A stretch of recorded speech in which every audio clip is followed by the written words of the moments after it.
يا مساء الخير عليكم، ازيكم يا حبايبي؟ عاملين ايه؟ يا رب تكونوا بخير. انا هايدي وجيه، ودي قناتي مطبخ على نار هاديه. لو لسه بتشوفيني لاول مره انزلي بسرعه اعملي اشتراك في القناه وفعلي زر الجرس علشان يوصلك كل فيديو جديد انزله. هنعمل النهارده مع بعض رز بسمتي وبانيه. هنغير التقليدي المكرونه والبانيه.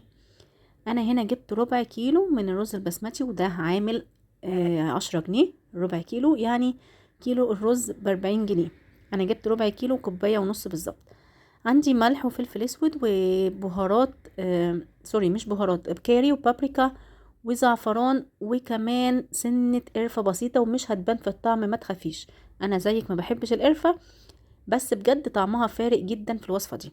دي التوابل الايه البودرة. عندي التوابل السايلة، كاتشب وباربيكيو، وهحط معلقة من العسل الاسمر. لو انتي مش عندك عسل اسمر، الاصل الوصفة فيها صويا صوص، فالاساسي الصويا صوص. مفيش يبقى عسل اسود، مفيش حبة سكر، مفيش حبة عسل كده. تمام كده. وبصلايه صغنطوطة خالص مفرومة ناعم قوي قوي، ومكعبين من الزبدة. وبعد كده هقلب كويس جدا كل الخليط اللي معايا ده. وهنروح على النار نشوف هنعمل ايه. معايا طاسة او صينية او حلة فيها حبة زيت، وهنزل عليها بالمكعبات بتاعة الزبدة يا دوبك تسيح، وهنزل عليها بالبصلية المتقطعة صغنن خالص كده، وهشوحها. بس انا مش عايزة اديها لون، انا بس تتبل.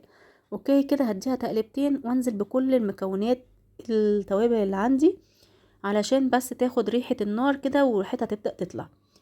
الملح والفلفل الاسود، كاري وكركم وزعفران حبة صغيرين جدا، ورشة قرفة.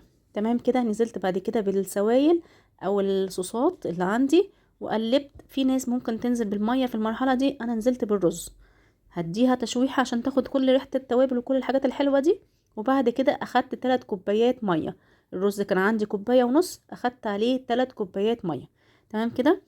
هنعمل البانيه بقى. بضاية ونص كيلو من البانيه، حبة دقيق وحبة بقسماط زي اي بانيه تقليدي خالص. بعمل البيض، بحط عليه حبة ملح وحبة فلفل وبس كده، مش بحط عليه حاجة اكتر من كده. اما البانيه متقطع متقطع حتت كبيرة، وعلشان ده انا مش هعمله سندوتشات فما قطعتهوش حتت رفيعة. احنا هناكله كده زي ما شفته في اول الفيديو جنب الرز. فالقطعة كانت كافية وكبيرة ومحترمة، حلوة قوي عليها كده. نزلت بحبة لبن على البيضة وقلبتهم كويس. نسيت اقولك ان البانيه متبل من قبليها ببصلايه صغنونه برضو عليها ملح وفلفل وبس، زي ما اتعودنا قبل كده. وزي ما انتم متابعيني الفراخ عندي او البانيه ما بتبلش باكتر من كده. بصلايه بملح وفلفل وبس، بكون غسلها كويس البانيه او الفراخ. والدنيا بتبقى تمام قوي معايا كده، ما بحطش لهاش اي بهارات. طبعا البانيه مش محتاج اي حاجه زي ما كلنا عارفين. انا ما بحطش عليه على فكرة على الدقيق نشا خالص، ولا بيكنج باودر زي ما كل الناس بتعمل او اغلبية الناس. انا دقيق صافي بس فاضي، مفيهوش اي حاجة.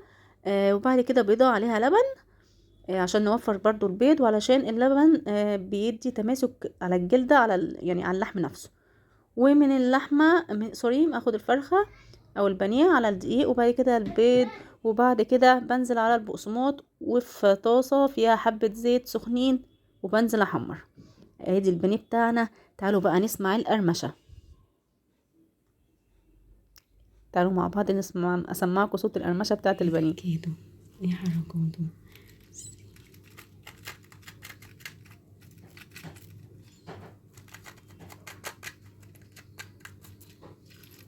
جميل جميل جميل وهنا جميل بقى بعد ما قلتلك جميل. جميل جميل جميل وسمعتك صوت البانيه، بعد ما عرفت بقى الاطباق، بص الرز بجد طالع طعمه تحفه جدا. لو انت عندك اي تجارب سيئه مع الرز البسمتي، جربيه بالطريقه دي هتعجبك جدا، وما تخافيش خالص من سنه القرفه.